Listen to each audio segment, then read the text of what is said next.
Okay, so I've been getting a lot of questions already here at the start of Module 2, even though we're just getting things going. A lot of people are kind of confused about what direction we're going to go into and what the content's going to be about for this week. And of course, the advanced folks, as I mentioned in an email, are kind of worried because some of the sites they already knew about. And of course, the beginning people are still trying to catch up with all this stuff. So I just wanted to create a little LiveScribe video to basically give you a visual representation of where we're going this week and why this week is so important and how we're going to cover all this stuff from the basics all the way through more advanced stuff that you need to know to hire and get really good people ready to do work for you to help you grow your business and make you money. So basically where the process of all this starts, and we're going to go into more of the details of all this stuff throughout the week, as well as me giving you sample emails to use and agreements and all the other stuff that goes along with what I'm about to explain. But basically we're starting with two methods here to find people, which I already mentioned in one of the little keynote presentation overviews. We've got the resume component, and we have a job listing component. So these are the two core ways that you can find people. So the flow, if you will, the process that you're going to learn to use, this systematic approach that I'm going to teach you, basically works like this. So you have these two methods for finding people. Doesn't matter which one you use. There are pros and cons to both. We're going to get more into this. But basically, starts by finding someone's resume or them putting information up about themselves online and what their capabilities are and how they're looking for a job. And then the process is it flows from there into resume analysis.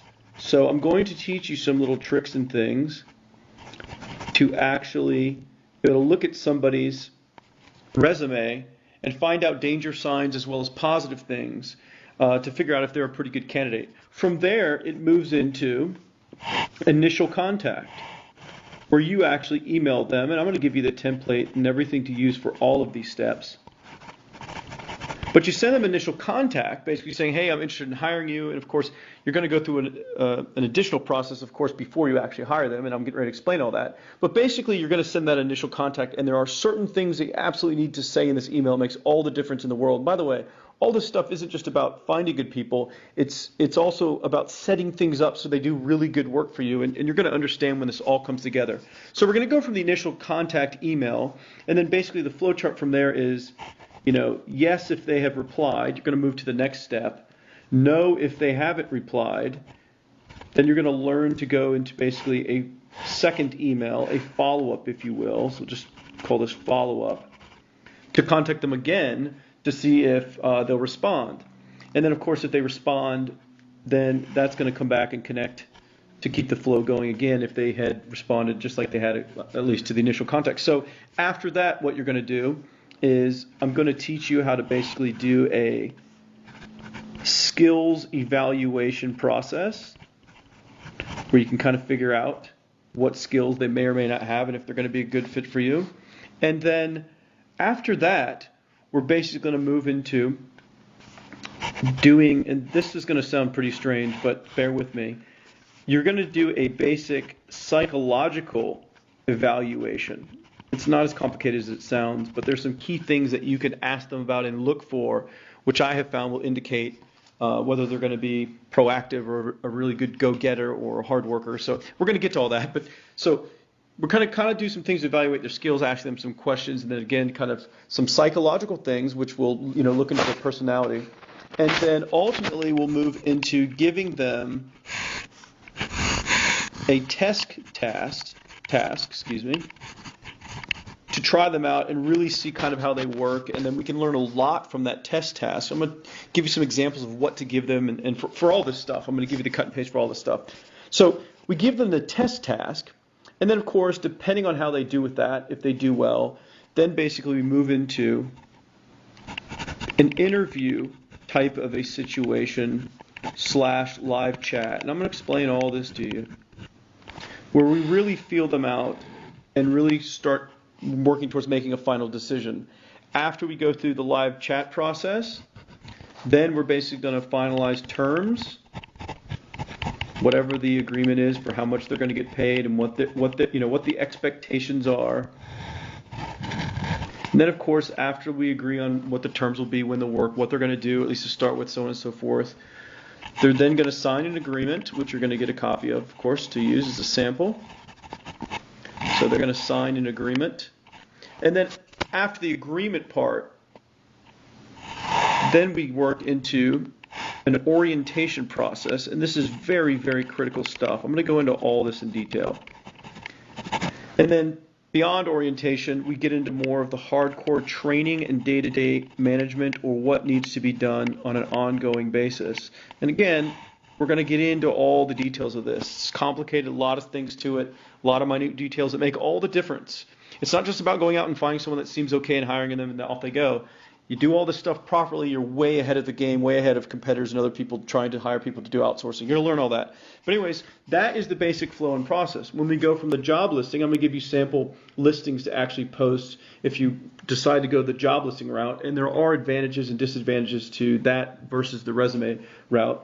But basically, when you get back resumes, you're going to filter. You're going to have to go through a filter process where you filter through all the emails and you kind of figure out which ones are the better candidates. And then when you get them to send you their resume, or you've already got their resume from answering the listing, over here to resume analysis. So you're going to do resume analysis just like if you contacted someone directly from the resume. But the difference is, since they've already contacted you, you don't have the middle piece of the contact process of the flow. So you're just going to skip right on down here to skills evaluation, and then the rest of it carries out. The psychological evaluation, a test task, interview, live chat, finalizing terms, agreement, orientation, training and management. All this stuff is critical to really finding good people. And again, as I mentioned in the other videos, you can afford to be picky. You should be picky because there are so many people out there for you to hire. And this process is going to help you filter out potentially the bad workers and hopefully help you hone in on the best workers. We're going to go over all this. There are a lot of steps to it, but I just want to put that out there because so far people think all it is about going and posting something on Odesk or finding somebody on Craigslist, and that's all there is to hiring. There's a lot more to it, so I just wanted to put this out there so everyone knows what's to come and really what this whole module is going to contain, because there's a lot to it. And all that's coming. You got to just trust me and understand that the process that I'm using to basically put out the lessons in the order in which I'm putting them out and the days in which I release them is for a reason. It's so everyone will consume them piece by piece and we move along together. I know that if I put a lot of stuff out or too much stuff at one time, people aren't going to do the work, they're going to get lost, and they're going to feel like it's too much of a burden and they're not going to benefit. So please be patient. Again, if you're advanced, just give it a little bit more time. We're getting ready to get past all the beginner stuff, but you got to just be patient.